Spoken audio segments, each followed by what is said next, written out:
And the next item is to review and discuss fluoridation requested by Melissa Pride Files.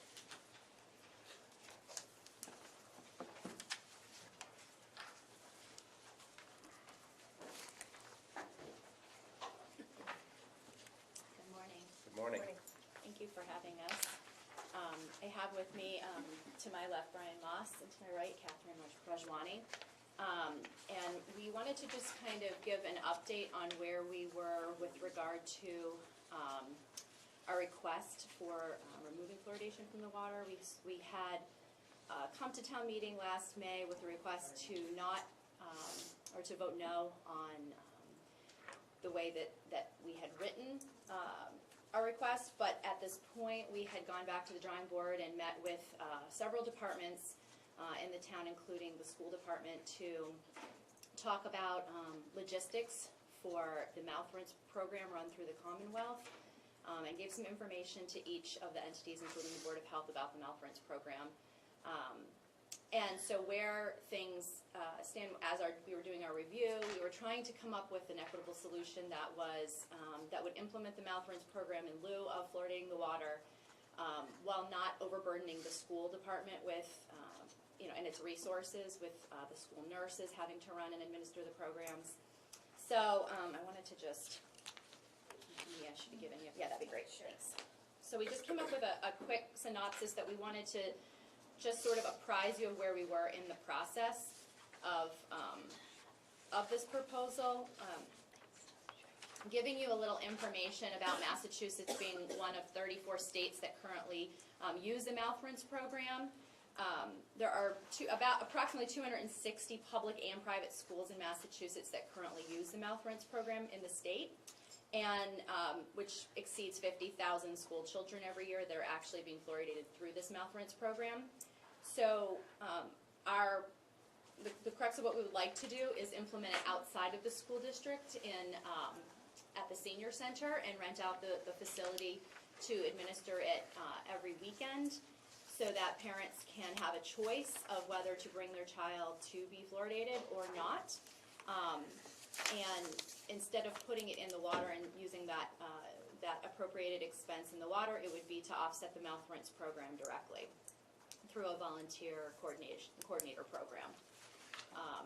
So instead of getting into the idea of whether you want fluoride in your water or not, you have an option of fluoridating your child directly, which we depicted a map here of the surrounding towns that are using the mouth rinse program and or not providing fluoride in their water, adding fluoride to their water, as well as showing you right above it the mouth rinse cost, which is only 7 cents per week per child. It's very nominal.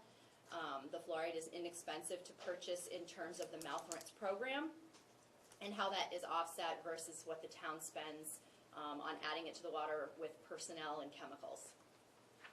And then the second sheet, we just sort of gave you a broad overview of why we're doing this. The first two are probably the most impactful, the first two bullets, including the proper dosage. This isn't particularly important whether you're pro or anti-fluoride, because if you are a physician, a dentist, you really don't have any idea how much fluoride a child is getting currently, because they could be drinking well water, they could be drinking bottled water, they could be not drinking water at all and drinking soda or sports drinks. So the idea that was brought up at town meeting was the notion of underserved populations not getting fluoride if it wasn't in the water, and actually that seems to be more prevalent with it in the water than having a direct mouth rinse program where they were afforded the option to come and have a proper dosage that the physician or dentist know exactly how much they're getting, if that's what the parent chooses to do, free of charge. So it seems to be no matter what side of the party you're on, the aisle you're on, you can sort of understand that the mouth rinse program is a more direct, topical, there's no ingestion, which is, if you're against fluoride, sort of the main argument of a child ingesting fluoride versus having it topically applied and at maximum effectiveness. So that's sort of where we are in it. There are a number of other areas that we're sort of looking into nailing down, including the volunteer program, working with the town on that, as well as getting some actuals, as you can see on the first page, there's a highlighted item on what the actual is that the town is spending for fiscal year 2019. It's been about 15,000 average for the past 10 years, and we estimated that if you had 750 children who chose to participate in the mouth rinse program, which is a 50% participation rate in grades 1 through 4, it's extremely high. But we estimated conservatively, it would not cost nearly that much. It's, the cost to independently purchase it is only $2,700 a year for 50% participation rate. So that's sort of where we are in the process. We just wanted to keep you updated on the program and ask any or entertain any questions you might have about the mouth rinse program and how it would, how it would differ from fluoridating the water. So just remind me, you just get your mouthwash once a Week. So in this program, families would have to actively take their kids once a week on the weekends? They would. There are families or programs that do it bi-monthly, that don't actively participate. That's maximum effectiveness would be once a week. But if they're not currently doing that now, the idea that the water gives you enough, if you're drinking, you'd have to have your child drink a lot of water to offset that every week anyway, which is probably not happening anyway. Yeah, that'll be a burden, I think. On parents. If you said to me right now, can you go every Saturday morning to have Kelly get her mouth rinsed? She's not the right age. Right, I know what you're saying. I can't do it. And we had discussed that as well. Yeah. So another option for parents that find that to be a burden would be to get a prescription from their pediatrician for the fluoride tablets as well. So And they can do it at home now. Most people aren't aware of that your health insurance will cover it, and if you're on Mass Health, it's free. So they do have the option of not participating in the mouth rinse program and taking the tablets at home for free. And again, that would be properly dosed. I think, the concern here is we don't know, what the dosages are, if the kids are getting enough or not enough. Right, I think there's concerns on both sides, right? Sure. Will the people who want it do it if they have to proactively do it? Right. And then, if you leave it in the water, are people even getting it, and how much are they getting? Right, I think Are they getting too little or much? Yeah, I think both sides are not perfect. Right. Don't a lot of kids these days get the fluoride treatment at the dentist too, where they have that? Yeah, we Coating. our kids They do. did. Most I don't know a dentist that wouldn't, but most dentists ask. It's an extra charge. Yeah. Oh. Well, on our dental It's insurance. like $30. Yeah. Yeah. But is it covered by insurance? No. Because I don't, I feel like I've never Ours paid it. is. Yeah. It might depend on your, But I depends on get it insurance. anyway. Yeah, right. But if you are, I think the main difference is whether you are arguing that it would be too burdensome on parents or going to get a prescription. The idea also is if you're a parent who doesn't want your child fluoridated, you don't have that option right now. What are the risks you of can having? if you don't drink the water. I right? guess you cannot drink the water and purchase bottled water, but then Right. you're also offsetting a parent that has to purchase bottled water instead of the town water, which is the same offset. It's both, Yeah. yeah, it's tricky business. I honestly, I have to, we talked about this, I have to go back again and look at all the literature. The last time my literature reviews, again, and it's all countries and all players, so it's always hard to find something particular to these demographics and these economics. Sure. But it's always hard for me to say something that is very different from every major medical organization. Do you know what I mean? It's I do. always hard because that's my go-to when I'm giving people advice. That's my backup. Right. So to say something that's different from that requires, for me, it would require a fair amount of some good literature, and I haven't done it again. I did it around last May, but then when you guys withdrew, Yes. I backed off a little bit. So it would always be hard for me to make a decision that is very much against large medical organizations. And I don't, am I drinking the punch? I don't know, but that's sort of how we try to practice, is based on some standards set by, so I don't, I'll have to go through that Is process. there a risk of having fluoride in the water for some populations? I think the problem is if Like you have health access, concerns or something? if you have excess exposure, some of the literature says if you have excess exposure, that maybe it's not good for your health, right? That's sort of the Right, thing. if you have thyroid conditions, if you're pregnant, Excess exposure, sort of depending on what you're, But aren't there some medical conditions that the fluoride, not necessarily excess, but like you shouldn't really have fluoride at all? not to my knowledge. Kidney issues. kidney, issues. thyroid. Not to my knowledge. No. Not where your water fluoride is gonna get you. Well, Like- well, what we were also hoping to do, because you know, obviously we tried to learn from the past and you know what's transpired, is to really take the focus off of the studies. I know you had mentioned going back and reviewing the studies, because there's a difference of opinion, in various communities about the studies and about the systematic effects of fluoride in the body. But what there seems to be agreement on is that a topical, if you do believe in fluoride and you do want to have fluoride, as part of your children's overall dental health, that topical, the mouth rinse, topical application is effective.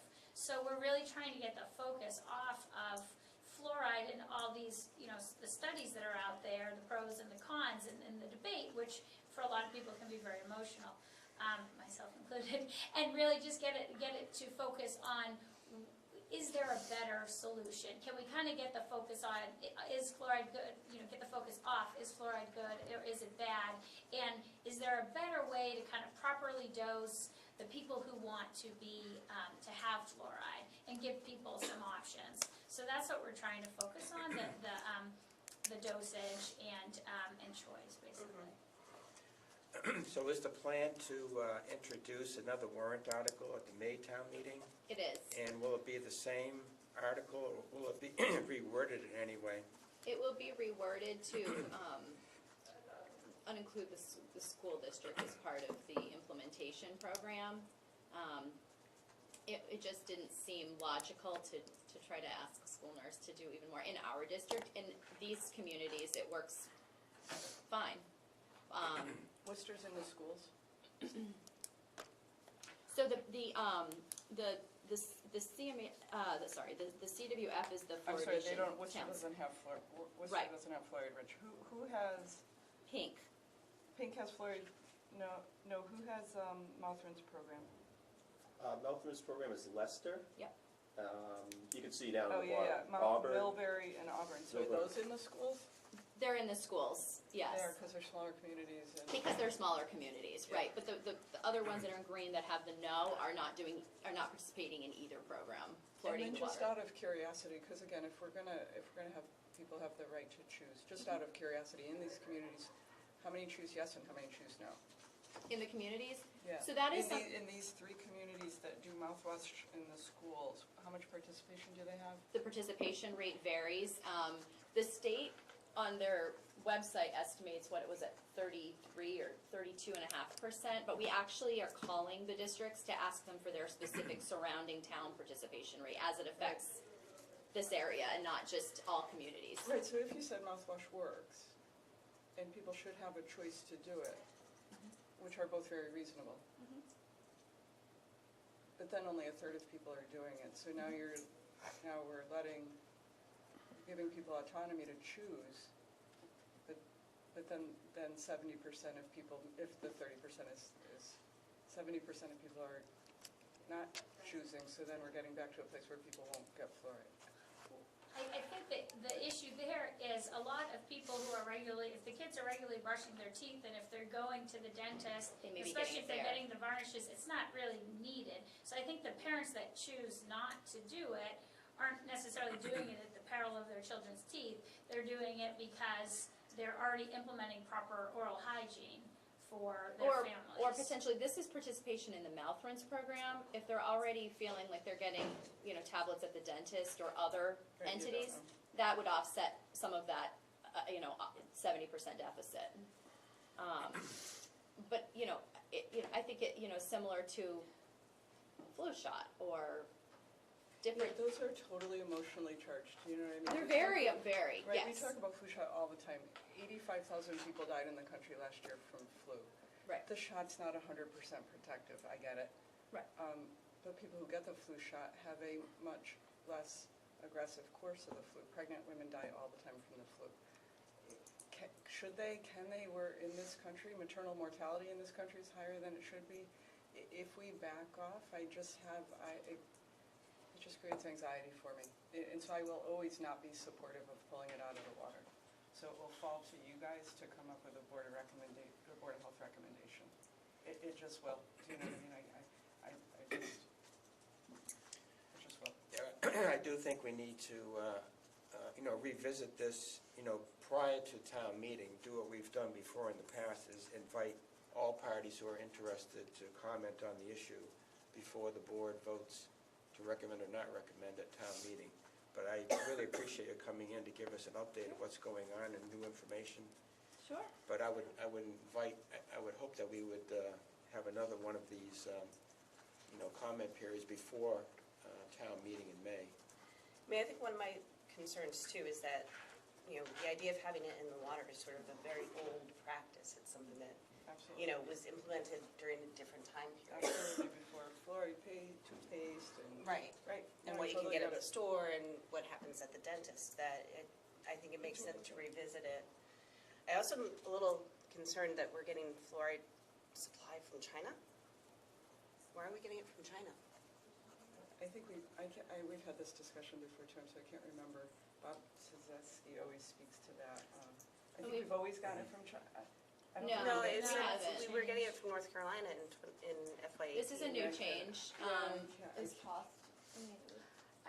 Well, can't remember. is it it's a cost issue, and the type of fluoride that's being used is also Changed. changing Yeah. with the new water, Yeah. with the new plants. Yep, I'm sure you'll get a full update from the town, but I can give you a little bit of background on it, which is, we were getting it domestic sourced from North Carolina when it was hydrofluorosilicic acid.